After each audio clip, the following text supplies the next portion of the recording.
Je suis rentré tôt à la maison, avec l'intention de surprendre ma femme. Mais la vraie surprise était la mienne. Les vêtements éparpillés sur le sol traçaient un chemin jusqu'aux escaliers, comme des empreintes d'une trahison flagrante. Le silence de la maison n'était interrompu que par des sons étouffés provenant de notre chambre. Je me suis assis dans mon fauteuil préféré, mon 9 mm fermement en main, le cœur battant à un rythme lent et glacial. J'ai attendu. Ils allaient bientôt descendre, satisfaits, insouciants. Sans la moindre idée de ce qui les attendait. Et puis, j'ai appuyé sur le. J'étais rentré plus tôt d'un voyage d'affaires pour surprendre ma femme, Irene, avec des vacances à Hawaï. Mais la surprise fut pour moi en entrant dans la maison et en trouvant des vêtements masculins et féminins éparpillés sur le sol, menant aux escaliers et montant jusqu'à notre chambre, apparemment arrachés à la hâte dans la frénésie d'atteindre le lit le plus rapidement possible. En attendant, j'ai appelé mon associé, qui s'occupait des affaires criminelles dans notre cabinet d'avocat, et je lui ai raconté ce que j'avais découvert en rentrant chez moi.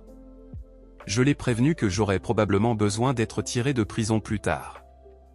Il m'a dit qu'il me retrouverait au poste de police et m'a demandé de ne tuer personne. J'ai répondu que j'allais essayer de me contrôler. J'ai pris le pantalon de l'amant d'Irene et j'ai trouvé son portefeuille, avec sa carte d'identité, ses cartes de crédit et des photos de sa femme et de ses 2 enfants. Ensuite, j'ai pris son téléphone portable, qui avait été jeté sur la table basse par habitude, je suppose. Cela indiquait que ce n'était pas la première fois qu'il venait ici. J'ai appelé chez lui en attendant. Je crois que je voulais de la compagnie, quelqu'un qui comprendrait la douleur de la trahison que je ressentais. Le téléphone a sonné 3 fois avant qu'une femme extrêmement irritée ne décroche. Eh bien, il était déjà presque 1h du matin. Jeffrey, où diable es-tu, espèce de crétin? Hier, c'était l'anniversaire des 5 ans de ta fille et tu lui as brisé le cœur. Si tu refais ça, je jure que je vais demander le divorce. Je suis désolé de vous réveiller, Madame Connor, ai-je répondu. Je n'ai pas réalisé l'heure. Jeffrey est très occupé en ce moment, donc je vais devoir transmettre votre message plus tard. Et qui êtes-vous et comment avez-vous eu le téléphone de Jeff? A-t-elle demandé, furieuse. Mon nom est Ronald Kelly et j'ai trouvé son téléphone jeté sur ma table basse en rentrant plus tôt d'un voyage d'affaires, ai-je répondu. Monsieur Kelly, vous ne seriez pas le mari d'Irene, par hasard? Elle est la secrétaire de Jeff? A-t-elle demandé, méfiante. Oui, coupable comme accusé, malheureusement. Et ma future ex-femme semble être bien plus qu'une simple secrétaire pour Jeff, ai-je répondu. Elle n'a pas semblé comprendre mon ton et a répliqué. Je me fiche de ce qu'il fait. Passez-le-moi immédiatement ou dites-lui de ne plus jamais rentrer à la maison. Ah, Madame Connor, je pense qu'il ne pourra pas répondre au téléphone de sitôt, encore moins rentrer chez lui. D'abord, il devra attendre que les médecins des urgences aient fini de le recoudre, après que je lui ai tiré dessus pour avoir couché avec ma femme. Dans ma chambre. Dans mon lit. Dois-je préciser que je suis légèrement irrité contre Jeff et ma future ex-femme? L'ai-je dit calmement. Qu'avez-vous dit? A-t-elle crié. Oui, en ce moment même, ils sont là-haut, profitant du peu de cerveau qu'il leur reste. Mais je n'ai pas eu le courage de monter et de leur tirer dessus maintenant, car cela salirait tout mon lit. De plus, je suis tellement furieux que je pourrais rater mon tir et finir par les tuer tous les 2. Alors j'attends ici en bas, parce que je sais qu'Irene aime toujours boire quelque chose après une séance intense d'intimité, ai-je expliqué. Oups. Je dois raccrocher maintenant, je crois entendre des pas dans l'escalier. Si vous le pouvez, restez près du téléphone. Au minimum, je demanderai à Irene de vous dire dans quel hôpital l'ambulance l'emmènera. Ce n'est pas nécessaire, a-t-elle dit froidement. Je ne veux plus jamais le voir ni entendre sa voix. Madame Connor, s'il vous plaît, pensez à vos enfants. Ils vous en voudront d'empêcher leur père de les voir pendant qu'il se remet à l'hôpital. Vous ne méritez pas cela. D'après ce que je peux voir, vous n'êtes en rien responsable de tout cela, l'ai-je averti. Pas plus que vous, a-t-elle soupiré. D'accord, j'attendrai votre appel alors. Elle a raccroché. En attendant, mon esprit vagabondait à travers la vie qu'Irene et moi avions construite ensemble. 7 ans de mariage, une belle maison en banlieue, des week-ends à la plage. Je lui avais tout donné, tout ce que je pouvais offrir. Mon cœur battait fort dans ma poitrine. Un mélange de rage et de tristesse m'envahissait à chaque instant. Chaque souvenir que nous avions partagé semblait désormais corrompu. Chaque « je t'aime » qu'elle m'avait dit pendant que je voyageais pour le travail semblait maintenant être du poison dans mes veines. La trahison faisait plus mal que n'importe quelle lame ne pourrait couper. J'ai regardé la photo de notre mariage accrochée au mur. Nous avions l'air si heureux. Tout cela n'avait-il été qu'un mensonge? M'avait-elle un jour vraiment aimé? Ma main serra encore plus fermement le 9 mm lorsque j'entendis un bruit à l'étage. Le métal froid contre ma peau me rappelait le choix que j'avais fait. Il y aurait des conséquences pour eux deux. Pas seulement cette nuit, mais pour les années à venir. J'allais m'en assurer. Irene, encore en train de se remettre du 3e round d'amour avec Jeff ce soir-là, crut entendre un bruit venant du rez-de-chaussée. « Jeff, tu as entendu ça ?» demanda-t-elle. Jeffrey, trop occupé à admirer sa propre capacité à séduire des secrétaires mariés, n'entendit rien d'autre que le son de sa propre main se donnant des tapes dans le dos. « Non, Irene, je n'ai rien entendu. » Mais maintenant, en y prêtant attention, il semblait bien percevoir une voix, bien que légèrement étouffée. « Si. Je ne suis pas sûr, mais je crois entendre quelque chose. » « Oh, c'est probablement juste le répondeur qui enregistre un appel de Ron, répondit Irene. « Qu'est-ce que cet idiot fait à appeler après 1 heure du matin? Il n'a pas le moindre bon sens. » grogna Jeff.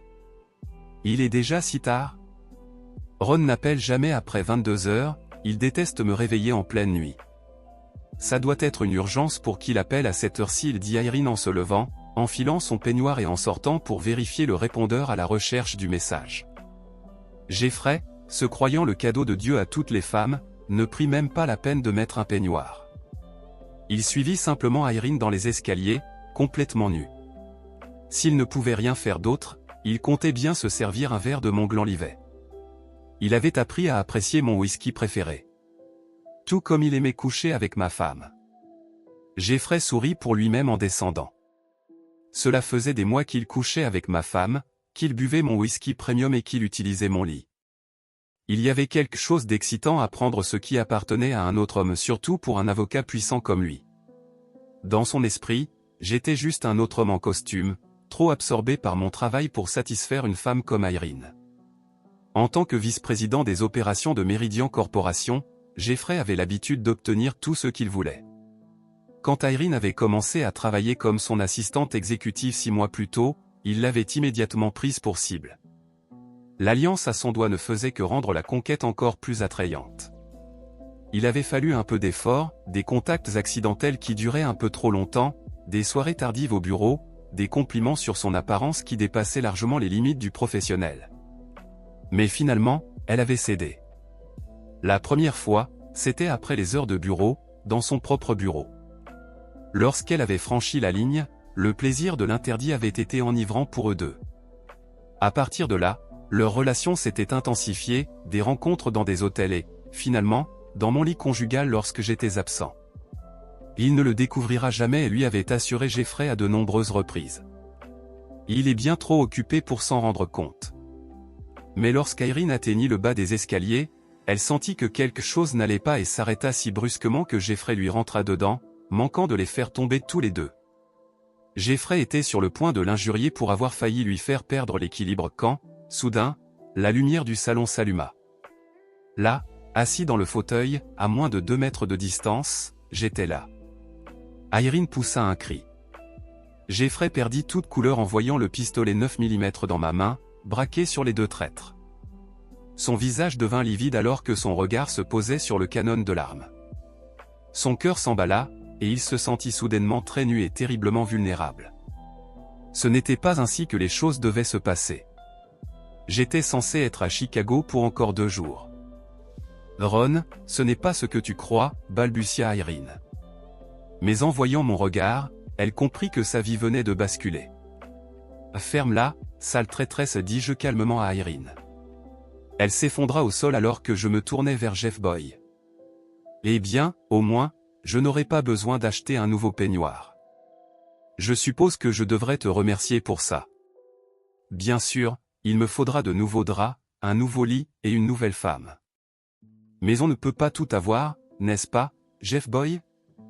Jeff commença à reculer, cherchant une échappatoire, mais je tirai sur la rampe de l'escalier pour stopper sa fuite. Le coup de feu résonna dans toute la maison, brisant le bois en éclats qui volèrent dans toutes les directions. Irene hurla et se boucha les oreilles. Jeffrey se figea sur place, ses yeux écarquillés de terreur pure.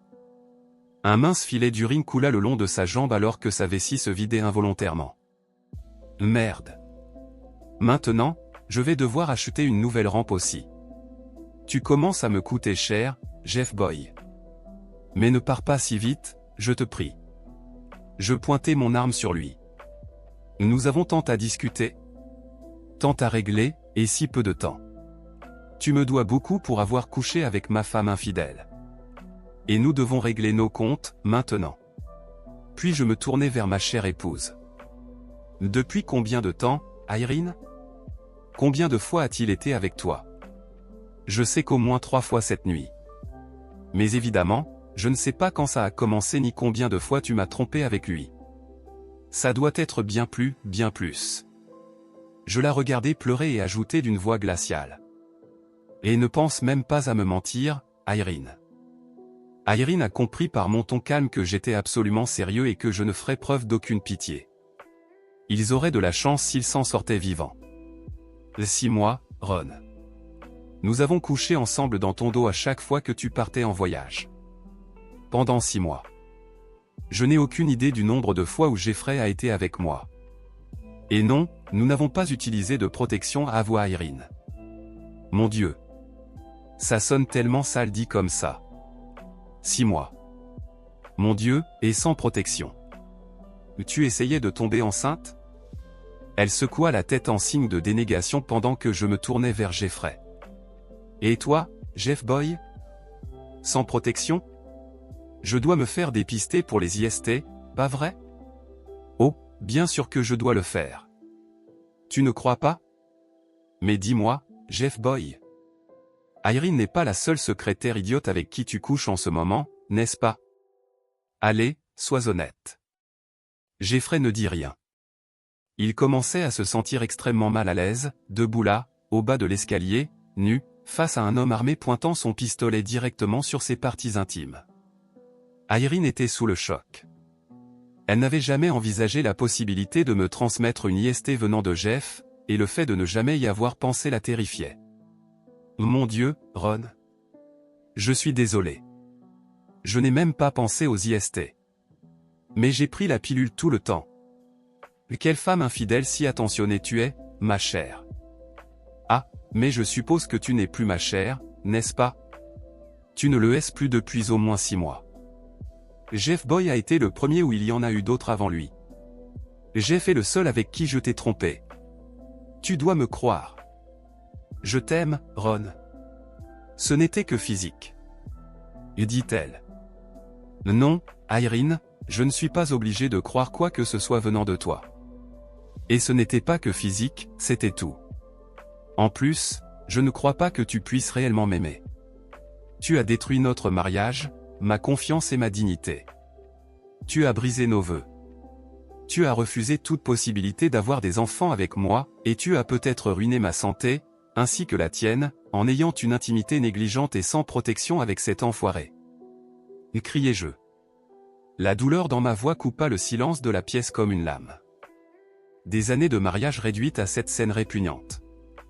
Les billets pour Hawaï dans ma poche, qui devait être une surprise pour notre anniversaire la semaine prochaine, semblaient maintenant être une blague cruelle. Je me tournai vers Jeff Boy. Maintenant. Qu'est-ce que je vais faire de toi, Jeff Boy? Je fis une pause pour l'effet dramatique. Voyons voir. Pour commencer, je vais te poursuivre en justice pour adultère et préjudice moral, ce qui mènera à mon divorce avec cette femme infidèle que j'ai épousée. Ensuite, je vais attaquer en justice ta boîte, son conseil d'administration et ses directeurs pour avoir omis d'appliquer les clauses de conduite morale de la société. Mais ce n'est même pas la meilleure partie. J'avais gardé le meilleur pour presque la fin. Je lui lançai son téléphone. J'ai eu une conversation très instructive avec ta femme pendant que j'attendais que vous ayez terminé vos petites activités intimes. D'ailleurs, tu ne devrais vraiment pas traiter ta fille comme de la merde. Hier, c'était son anniversaire et tu l'as raté, juste pour coucher avec ma femme. Oh non, Ron. Tu n'as pas fait ça. S'exclama Irene, horrifiée. Oh si. Je l'ai fait, répondis-je. D'ailleurs, Irene, tu as pris la peine de dire à Jeff Boy ici ce que je fais dans la vie? Elle secoua la tête en signe de dénégation. Je continuai. Eh bien, Jeff Boy. Je suis l'un des 3 meilleurs avocats spécialisés en divorce de cet État. Et les 2 autres travaillent pour moi. Sois certain que ta femme aura la meilleure représentation possible dans son divorce contre toi. Et nous ne lui ferons pas payer un centime. Jeffrey se retourna pour passer un appel, mais j'ajoutai. Toi, en revanche, Jeff Boy, tu vas payer cher. Littéralement. Et puis, je lui tirai une balle dans la fesse droite. Il s'effondra au sol en pleurant comme un bébé, criant encore et encore. Tu m'as tiré dessus. Tu m'as tiré dessus. Considère-toi chanceux que je ne t'ai pas tué, enfoiré. Et criai-je en retour. Je regardais Irene, sous le choc, pendant qu'elle appelait le 911 pour demander une ambulance et la police. J'avais déjà contacté mon cabinet, et mon avocat pénaliste était en route. Après avoir raccroché, je me tournai vers Irene. Quand l'ambulance arrivera, demande dans quel hôpital ils emmènent ton amant. S'il te plaît, aie la gentillesse d'appeler sa femme et de l'en informer. Comme ça, elle pourra amener les enfants pour lui rendre visite pendant qu'il récupère. C'est le minimum que tu puisses faire après avoir détruit leur vie avec ton adultère. Irene baissa simplement la tête et ne dit rien. La cellule de la prison du comté sentait la sueur, le désinfectant et le désespoir. J'étais assis sur le banc de métal froid, le dos contre le mur de béton, attendant que David Harrington, mon associé et ami depuis 20 ans, s'occupe de ma caution. Ma main droite ressentait encore le poids fantôme du 9 mm que j'avais volontairement remis aux policiers qui avaient répondu à mon appel au 911. Ils avaient été professionnels, presque sympathiques, après avoir compris ce qui s'était passé. Monsieur Kelly appela un gardien en ouvrant la porte de la cellule, « Votre avocat est là. » La caution a été payée. Dave m'attendait dans la zone de traitement. Son costume était impeccable, malgré l'heure tardive. Il avait toujours été le plus organisé de notre partenariat, même en pleine crise. Ron, dit-il en me tapotant l'épaule, rentrons à la maison. Y a-t-il encore une maison où retourner? Demandai-je. La maison est intacte. Irene est partie. J'ai envoyé Marshall et Paul s'assurer qu'elle n'emporte que ce qui lui appartient. Le contrat prénuptial est en béton armé. Tu le sais mieux que quiconque, c'est toi qui l'as rédigé. Dans la voiture, Dave me mit au courant de ce qui s'était passé après mon arrestation. Jeffrey Connor a été soigné et libéré de l'hôpital général du comté. Une blessure superficielle, rien de grave physiquement. Sa femme est venue à l'hôpital avec les papiers du divorce déjà prêts. Irene a temporairement emménagé chez sa sœur. Son avocat a contacté le mien il y a 1 heure. Elle ne contestera pas le contrat prénuptial, une fille intelligente, murmurai-je en regardant la ville défiler en un flou indistinct par la fenêtre. Elle sait qu'elle perdrait. Je hochai la tête. La bataille juridique à venir serait brutale, mais c'était un terrain familier. Au tribunal, je récupérerai un peu du contrôle qui m'avait été volé cette nuit-là. Ramenons-moi à la maison, Dave, dis-je. J'ai besoin d'une douche et d'une douzaine d'heures de sommeil avant de commencer à démanteler la vie de Jeffrey Connor. 3 jours plus tard. Dave arriva avec le petit déjeuner et une mallette en cuir débordant de documents. Il avait été occupé. Jeffrey Connor, dit-il en étalant les dossiers sur ma table de cuisine, a un passé intéressant. 3 accusations de harcèlement au cours des 5 dernières années, toutes réglées discrètement. Son entreprise, la Meridian Corporation, a une habitude bien ancrée de le protéger, ajoutai-je en prenant une gorgée de café, mon esprit juridique assemblant déjà les pièces du puzzle. Exactement. Il leur est précieux, il attire de gros clients, conclut des affaires importantes. Alors il couvre son comportement. Et ce n'est pas tout, au Dave sourit. Madame Connor, Sarah, est venue à notre cabinet ce matin. Elle veut tout détruire. Il semble que Jeffrey joue à ce jeu depuis des années. Elle a des noms, des dates, des messages. Elle est prête à témoigner. Plus que prête, elle est impatiente. Elle a déjà demandé la garde exclusive des enfants, invoquant une conduite immorale et une inaptitude parentale. L'épisode de l'anniversaire a été la goutte de trop. Je secouai la tête, ressentant une étrange affinité avec Sarah Connor. Nous avions tous les deux été trahis par les personnes en qui nous avions le plus confiance. Irene ? Demandai-je, le goût de son nom encore amer dans ma bouche. Elle a engagé Sandra Lovell. Je haussai un sourcil. Sandra était compétente. L'une des rares avocates en divorce de l'État que je respectais réellement. Un choix intelligent. Sandra a appelé ce matin. Irene ne contestera rien. Elle renonce à toute prétention sur la maison, les investissements, tout ce qui ne lui est pas explicitement garanti par le contrat prénuptial. Elle veut juste récupérer ses affaires personnelles et passer à autre chose. J'acquiesçai, reportant mon attention sur les dossiers. Maintenant, à propos de Connor et de la Meridian Corp, je veux qu'ils saignent tous les deux. Dave sourit. Je me doutais que tu dirais ça. Les bureaux de la Meridian Corporation occupaient les 10 derniers étages d'un gratte-ciel rutilant au centre-ville. 5 minutes après notre arrivée sans prévenir, accompagnés d'un huissier et d'un sténographe judiciaire, nous étions escortés jusqu'à l'étage exécutif. Richard Taney, PDG de Meridian, se leva de derrière son bureau et tendit la main. Son visage arborait un sourire d'entreprise qui ne touchait pas ses yeux. Monsieur Kelly, Monsieur Harrington. À quoi dois-je le plaisir de cette visite inattendue ? J'ignorais sa main. Vous savez parfaitement pourquoi nous sommes ici, Monsieur Taney. Votre vice-président des opérations, Jeffrey Connor, a une liaison avec ma femme, qui se trouve être aussi votre secrétaire. Une liaison qui a lieu, en grande partie, pendant les heures de bureau, dans les locaux de l'entreprise. Le sourire de Taney s'effaça. Je suis désolé d'apprendre cela, Monsieur Kelly. Sincèrement. Mais cela semble être une affaire privée entre vous, votre épouse et Monsieur Connor.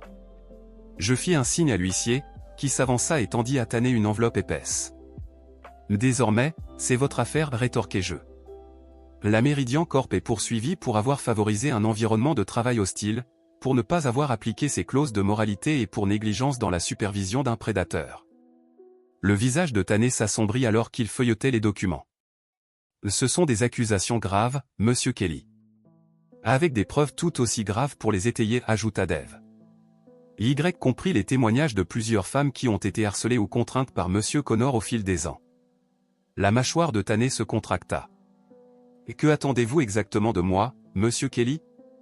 Je le regardai droit dans les yeux. Justice, répondis-je simplement. Et responsabilité. Votre entreprise a permis à Connor d'agir en toute impunité pendant des années, réglant les plaintes en silence pendant qu'il continuait à faire de nouvelles victimes. Cela se termine aujourd'hui. Notre équipe juridique. Votre équipe juridique, interrompit Dave, va vous conseiller de conclure un accord rapide et discret. Mais nous ne sommes pas intéressés par la discrétion. Chaque requête, chaque document, chaque témoignage sera rendu public. La presse va s'en régaler. Taney s'enfonça dans son fauteuil. Que faudrait-il pour régler cela à l'amiable ? Je me penchai en avant et énonçai mes conditions, y compris le montant à 7 chiffres qui fit pâlir Taney. 2 jours plus tard, Taney appela personnellement pour accepter nos termes. 3 ans plus tard. Le coucher de soleil hawaïen peignait le ciel de teintes orangées et dorées alors que je me tenais sur la terrasse de mon appartement en bord de mer, le même que j'avais failli offrir en surprise à Irene 3 ans plus tôt. J'avais gardé la réservation, repoussé le voyage pendant 3 ans et finalement décidé d'y aller seul. Mon téléphone vibra avec un message. Sarah Connor, désormais Sarah Meat, ayant repris son nom de jeune fille. J'ai réussi l'examen du barreau. Je fête ça ce soir avec les enfants. Merci pour tout, Ron. Je souris et lui répondis mes félicitations. Sarah était devenue une avocate redoutable. Elle avait travaillé dans notre cabinet pendant ses études de droit et avait accepté un poste dans notre division de droit de la famille après son diplôme. Son expérience personnelle la rendait particulièrement efficace pour aider les clients confrontés aux ruines de la trahison. L'histoire de Jeffrey Connor prit une tournure plus sombre. Après avoir été licencié de Meridian, il eut du mal à retrouver un poste équivalent. Le scandale l'avait rendu toxique dans le monde des affaires. La dernière nouvelle que j'avais de lui était qu'il vendait des voitures d'occasion dans un autre État, vivant dans un petit appartement et payant une pension alimentaire et une pension compensatoire, ce qui consommait la majorité de ses revenus. Irene? Je pensais rarement à elle désormais. Elle avait déménagé sur la côte ouest peu après notre divorce. Par des connaissances communes, j'avais entendu dire qu'elle avait reconstruit sa vie. Nouveau travail, nouveaux amis. Elle ne s'était jamais remariée. Moi non plus. Mon téléphone sonna. C'était David Harrington, mon associé et l'homme qui avait été à mes côtés dans mes jours les plus sombres. Ron, dit-il lorsque je décrochai, désolé de te déranger pendant tes vacances, mais je pense que tu voudrais savoir ça. De quoi s'agit-il? Irene a appelé le cabinet aujourd'hui. Elle est de retour en ville, logeant chez sa sœur. Elle a demandé si tu accepterais de la rencontrer. Je ressentis une légère pression dans la poitrine, mais elle disparut rapidement. Que as-tu répondu? Que tu es hors du pays, injoignable. J'ai pensé que tu ne voudrais pas de cette complication. Je regardais l'océan s'assombrir. Tu as bien fait. Peu importe ce qu'elle veut dire, c'est trop tard. C'est ce que j'ai imaginé. Dave marqua une pause. Mais il y a autre chose. Elle est malade, Ron. Un cancer. À un stade avancé. La nouvelle me frappa avec une force inattendue. Malgré tout, malgré la trahison et la douleur qu'elle avait causée, je ne ressentis aucune satisfaction à l'idée de sa souffrance. C'est grave? Demandai-je. Le terminal, selon sa sœur. Des mois, pas des années. Je fermai les yeux, laissant l'information s'installer. Quand je les rouvris, les premières étoiles brillaient déjà dans le ciel hawaïen. Je l'appellerai à mon retour, dis-je finalement, sans rien promettre de plus.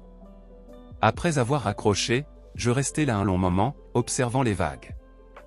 La satisfaction vengeresse que j'aurais pu attendre ne vint jamais. À la place, un mélange complexe d'émotions m'envahit. Une colère résiduelle, sans doute. Mais aussi un étrange sentiment de paix. Parfois, les fins les plus douloureuses mènent aux débuts les plus nécessaires. Je n'avais pas voulu suivre ce chemin. Je ne l'avais pas choisi.